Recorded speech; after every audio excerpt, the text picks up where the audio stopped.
कहाँ से आई हैं? यही को गार्डन से। आप लोग यहाँ पर 25 दिन से बैठी हैं और कल आपके जो यहाँ के मेन हैं, अध्यक्ष हैं, उनके साथ अभद्रता किया गया, तो आप लोगों को डर नहीं लग रहा है? भैया डर काहे का लगेगा जब शासन और प्रशासन सुन ही नहीं रहा है। तो कल जैसे भैया के साथ अभद्रता हुई तो हमारे साथ वाले भैया के साथ जो गए थे उन्होंने एफआईआर दर्ज कराने की कोशिश की, तो उन लोगों ने एफआईआर नहीं दर्ज की है। तो आप यहीं से अनुमान लगा लीजिए, अगर हमारा साथ ही उनको देना होता तो हमारे साथ जो अभद्रता हुई थी उसका निवारण तो करते। उन्होंने एफआईआर ना दर्ज करके ये साबित कर दिया है कि सब लोगों का गुट एक ही है। गोदी में इतना छोटा बच्चा है, ठंडी का मौसम है, आप लोग को बच्चों का भविष्य के बारे में क्या सोच रही हैं? भैया भविष्य क्या, हमारे बुलडोजर बाबा कहते हैं कि सबका विकास सबका साथ ना। हमारा हमको तो ये नहीं समझ में आ रहा कि क्या हम उनके साथ नहीं है, क्या हमें विकास की जरूरत नहीं है, क्या हमारे बच्चों को विकास की जरूरत नहीं है? अभी बच्चे बीमार हो जाते हैं। वार्ता हो ही रही थी, इतने में एलडीए वीसी श्री इंद्रमणि त्रिपाठी जी, हमारे जो नियुक्ति प्राधिकारी महोदय हैं, वो आते हैं।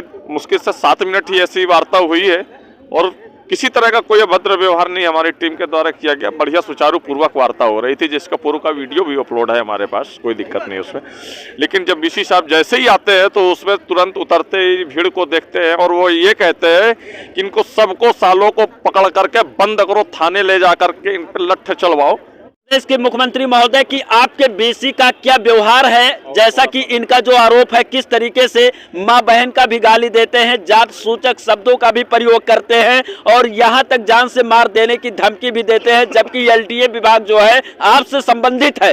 ना नहीं किया है हमने, हम अपने अधिकारों को मांग रहे हैं। और हमने वहां के जो एसओ साहब थे, थाना इंचार्ज महोदय थे, उनको अपनी बात बताई कि सर सन 2011 में हमारी नियुक्ति हुई थी, 10% एनपीएस के नाम पे हमारा पैसा काटा जा रहा है, 14% गवर्नमेंट हर महीने नियोक्ता अंशदान के तौर पे हमें देती है, जिसका लगभग 11 से 12 लाख रुपया एक एक कर्मचारी का हो चुका है। हमारे 5300 कर्मचारी हैं, हमको नहीं पता कि 11-12 लाख रुपया में हमारा 11 रुपया या 12 रुपया भी हमारे खाते में है, जिसका लगभग 800 करोड़ रुपया टोटल हो चुका है। हमें पूर्ण लग रहा है कि इसका घोटाला हो चुका है। वाली बात है कि जिस तरीके से उत्तर प्रदेश के मुख्यमंत्री बाबा आदित्यनाथ योगी महाराज का बुलडोजर दौड़ता है, जो लोग करप्शन करते हैं, जो लोग कहीं ना कहीं से आपराधिक घटनाओं का अंजाम देते हैं, तत्काल उनके घरों पर, उनके इमारतों पर बुलडोजर चलवा दिया जाता है। लेकिन जो इन कर्मचारियों का खा रहे हैं, जो इन कर्मचारियों के हक को मार रहे हैं, करोड़ों रुपए का इनका घोटाला कर रहे हैं, आखिर ऐसे अधिकारियों पर बाबा का बुलडोजर क्यों नहीं चलता? मैं सवाल करूंगा इन गरीब मजदूरों के लिए और इन कर्मचारियों के लिए, क्योंकि ये कोई टाटा, बिरला, अंबानी के खानदान के नहीं है, ये भी एक मिडिल क्लास, एक गरीब परिवार के हैं और कर्मचारी बनकर साफ सफाई करते हैं ताकि लोग स्वच्छ रहे। प्रदेश के मुख्यमंत्री महोदय की आपके बीसी का क्या व्यवहार है, जैसा कि इनका जो आरोप है, किस तरीके से मां बहन का भी गाली देते हैं, जात सूचक शब्दों का भी प्रयोग करते हैं और यहां तक जान से मार देने की धमकी भी देते हैं, जबकि एलडीए विभाग जो है आपसे संबंधित है। और मैं हूं अटल बिहारी शर्मा, आप देख रहे हैं आवाज जन जन की, अपराध भ्रष्टाचार के खिलाफ आवाज। जिस तरीके से उत्तर प्रदेश शासन, उत्तर प्रदेश के मुख्यमंत्री बाबा आदित्यनाथ योगी महाराज सबका साथ, सबका विकास और सबकी विश्वास की बात करते हैं, उनकी पार्टी भी नारा देती है, तो वहीं पर आज 25 दिन हो गए हैं यहाँ पर बैठे स्मारक कर्मचारियों को, जो अपनी मांगों को लेकर के 25 दिन से लगातार इस कड़कड़ाती ठंड में महिलाएं, पुरुष, छोटे छोटे बच्चों को लेकर के यहाँ बैठी हुई हैं। तस्वीरों में आप देख लीजिए कि किस तरीके से ये छोटे छोटे बच्चे हैं जो अपने माँ बाप के साथ यहाँ पर बैठने पर मजबूर हो गए हैं। इनकी हजारों की संख्या में भीड़ है और ये बैठे हैं, लेकिन कल इनके कुछ कर्मचारियों को वहां पर जबरदस्ती काम करवाया जा रहा था एलडीए के अधिकारियों के द्वारा।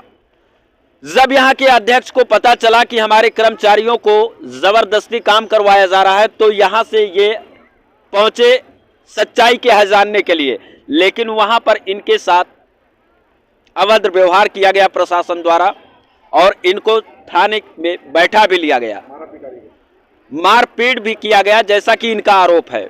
अब आप सोच सकते हैं कि ये आजाद भारत है या फिर गुलाम। अपनी आवाज को उठाओगे, अपनी बातों को सरकार तक पहुंचाने का प्रयास करोगे तो यहाँ पर जो प्रशासन के अधिकारी हैं वो कार्रवाई करवा देंगे। एक तरफ सरकार चाहती है कि हम सभी को साथ में लेकर के चलें, तो कहीं ना कहीं से उन्हीं के अधिकारी दुर्व्यवहार भी करते हुए नजर आते हैं। आइए हम बात करते हैं अध्यक्ष जी से और जानते हैं कि कल क्या कुछ हुआ था। अध्यक्ष जी, कल क्या कुछ हुआ था मामला? देखिए, मैं आपको बता दूं कि जैसा कि 30 दिसंबर से हमारा कार्य बहिष्कार चल रहा है और 6 जनवरी को हमने अंबेडकर पार्क सामाजिक परिवर्तन स्थल आंतरिक क्षेत्र में सेना के सम्मान में कार्य करने के लिए कर्मचारियों को छोड़ दिया है कि जो वहां के जो कर्मचारी सफाई व्यवस्था पूर्ण रूप से करें और सेना के सम्मान में कार्य संपूर्ण दायित्व का निर्वहन करते हुए किसी तरह की बाधाएं उत्पन्न नहीं होनी चाहिए।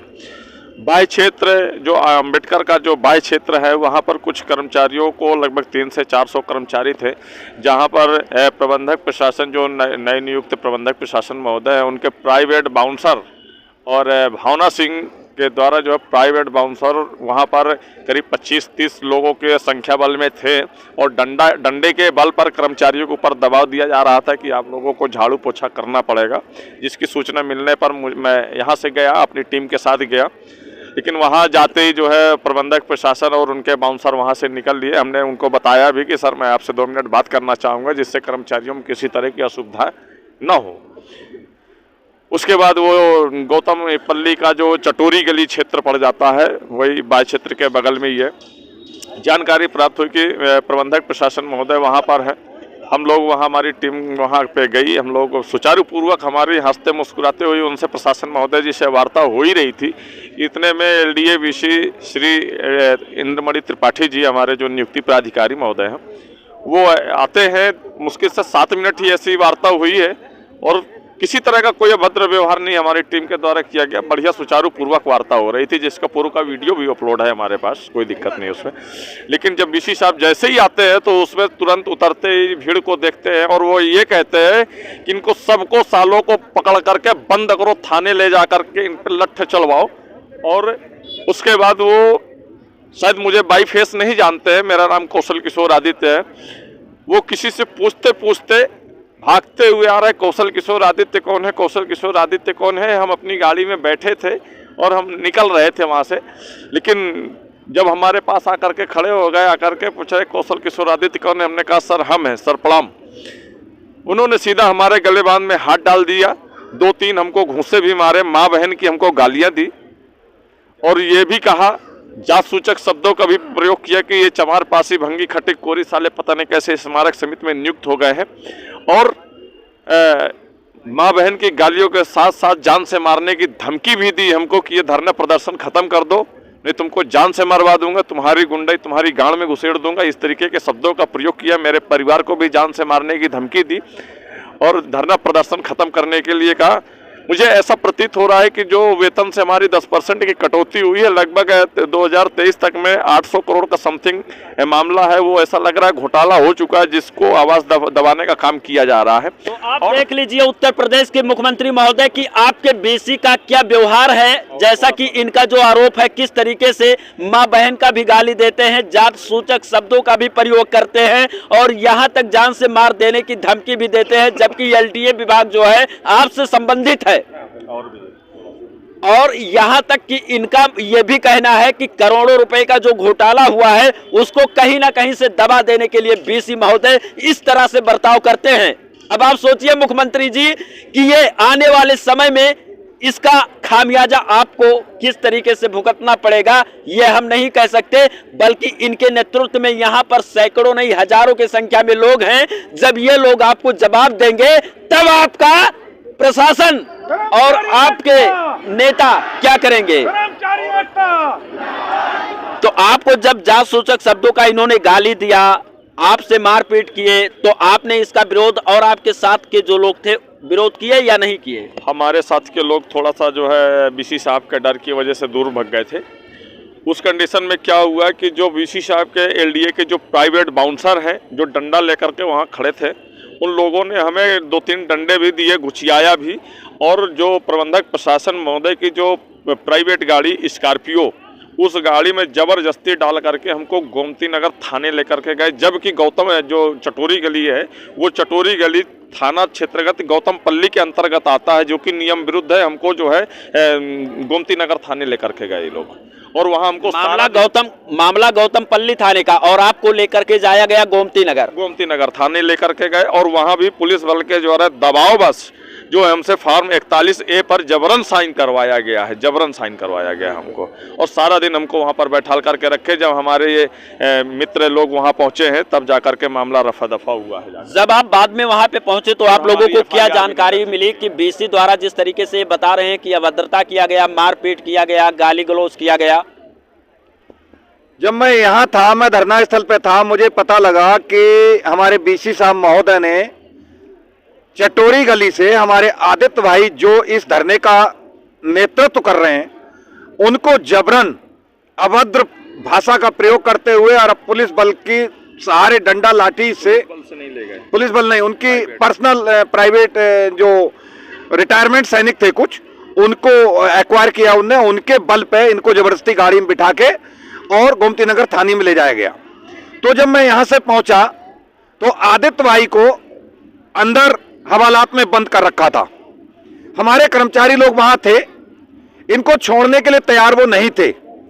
तो जब हम लोगों ने प्रेशर डाला, मैंने खुद अपनी बातें कही कि भाई हम कोई गुनाह नहीं किया है, हम अपने अधिकारों को मांग रहे हैं। और हमने वहां के जो SO साहब थे, थाना इंचार्ज महोदय थे, उनको अपनी बात बताई कि सर सन 2011 में हमारी नियुक्ति हुई थी, 10% NPS के नाम पे हमारा पैसा काटा जा रहा है, 14% गवर्नमेंट हर महीने नियोक्ता अंशदान के तौर पे हमें देती है, जिसका लगभग 11 से 12 लाख रुपया एक कर्मचारी का हो चुका है। हमारे 5300 कर्मचारी हैं, हमको नहीं पता कि 11-12 लाख रुपया में हमारा 11 रुपया या 12 रुपया भी हमारे खाते में है, जिसका लगभग 800 करोड़ रुपया टोटल हो चुका है।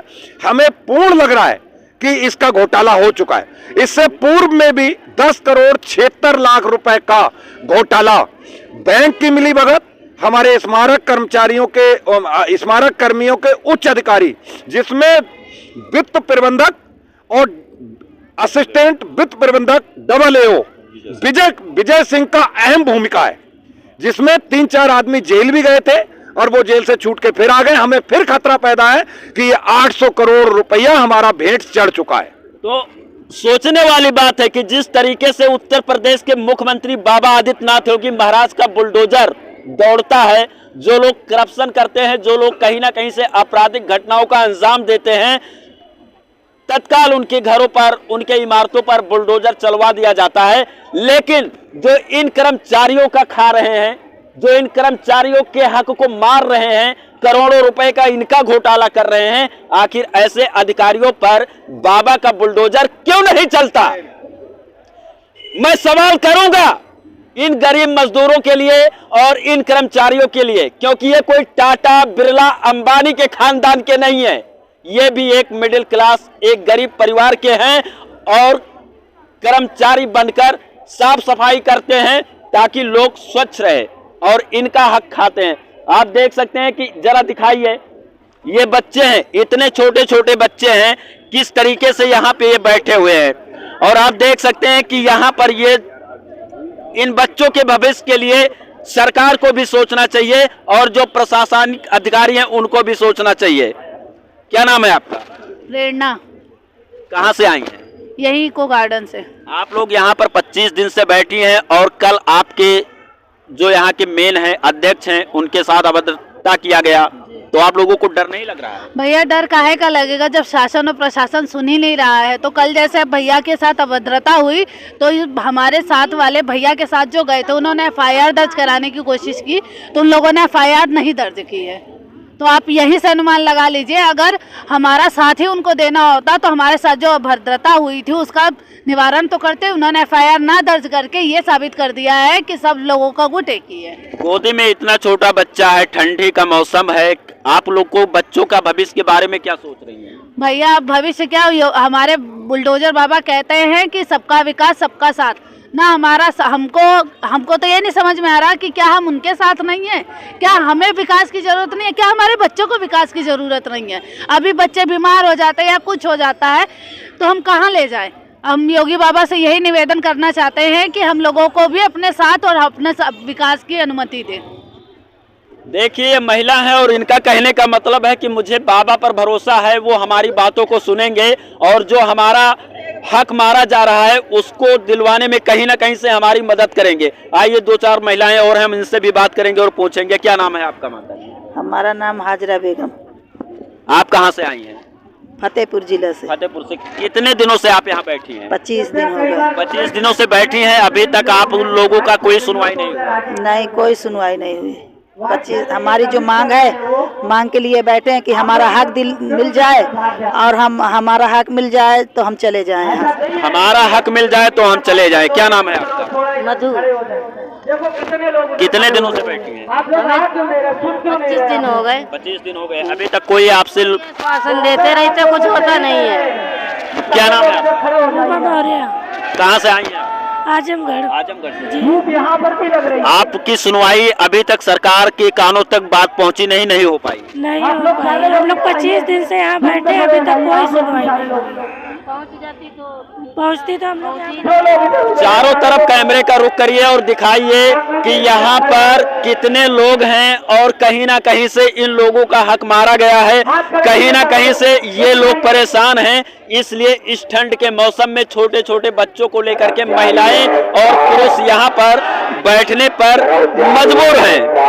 लेकिन सोचने वाली बात है कि जिस तरीके से कल यहाँ के जो नेतृत्वकर्ता हैं, जो यहाँ के अध्यक्ष हैं, उनके साथ अभद्रता किया गया, जात सूचक शब्दों का प्रयोग करके उनको गाली दी गई और उन्हें थाने पे बैठा लिया गया। और ऐसा भी इनका आरोप है कि वो गौतम पल्ली थाना क्षेत्र आता था और हमें गोमती नगर में ले जाया गया। कहीं ना कहीं से हमारी आवाजों को दबाने का काम किया गया।